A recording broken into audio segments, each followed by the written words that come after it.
नमस्कार दोस्तों। आज हम बात करेंगे भगवद गीता के तीसरे अध्याय की, जिसका नाम है कर्मयोग। यह अध्याय उन सब के लिए है जो पूछते हैं, अगर ज्ञान इतना ज़रूरी है तो फिर काम करना क्यों ज़रूरी है। अर्जुन का सवाल। अर्जुन कृष्ण से पूछते हैं, कृष्णा, आप कहते हो ज्ञान श्रेष्ठ है, फिर मुझे इस कठिन युद्ध में क्यों भेज रहे हो? ये दुविधा क्यों लग रही है? दोस्तों, ये वही सवाल है जो हम सब कभी ना कभी पूछते हैं। स्पिरिचुअल बनूं या प्रैक्टिकल, मन की सुनूं या जिम्मेदारी की? श्री कृष्ण का स्पष्ट उत्तर। कृष्ण सीधे और साफ शब्दों में कहते हैं, इस दुनिया में कोई भी बिना काम के नहीं रह सकता। सांस लेना भी काम है, सोचना भी काम है, चुप रहना भी काम है। इसलिए काम से भागना सोल्यूशन नहीं है। निष्काम कर्म का ज्ञान। कृष्ण कहते हैं, तुम अपना काम करो लेकिन उसका फल छोड़ दो। काम करो पर लालच के बिना, काम करो पर डर के बिना, काम करो पर अहंकार के बिना। इसी को कहते हैं निष्काम कर्म। जब हम सिर्फ रिजल्ट के पीछे भागते हैं तो हम स्ट्रेस और दुख पैदा करते हैं।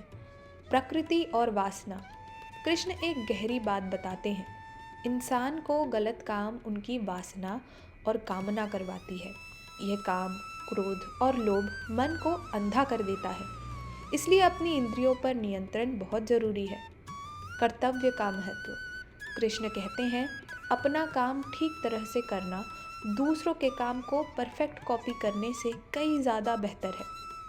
चाहे काम छोटा हो या बड़ा, अगर वो आपका कर्तव्य है तो उसे ईमानदारी से करो। यही जीवन का नियम है।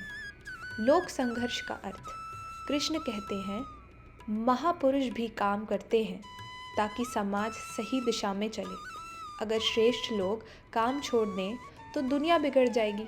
इसलिए आपका काम सिर्फ आपके लिए नहीं, पूरे समाज के लिए होता है।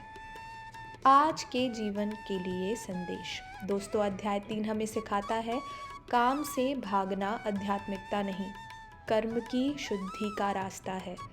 निष्कर्म कर्म मन को शांत करता है। ड्यूटी और स्पिरिचुअलिटी अलग नहीं है। जब हम पूरी श्रद्धा से अपना काम करते हैं तब वो पूजा बन जाता है। कर्म योग का मतलब है जीवन को बोझ नहीं, सेवा बनाना। अगले अध्याय में हम बात करेंगे ज्ञान और कर्म के बीच के संतुलन पर। अगर आपको ये एपिसोड पसंद आया हो तो लाइक, शेयर और चैनल को सब्सक्राइब ज़रूर करें। मिलते हैं भगवद गीता अध्याय 4 के साथ। जय श्री कृष्ण।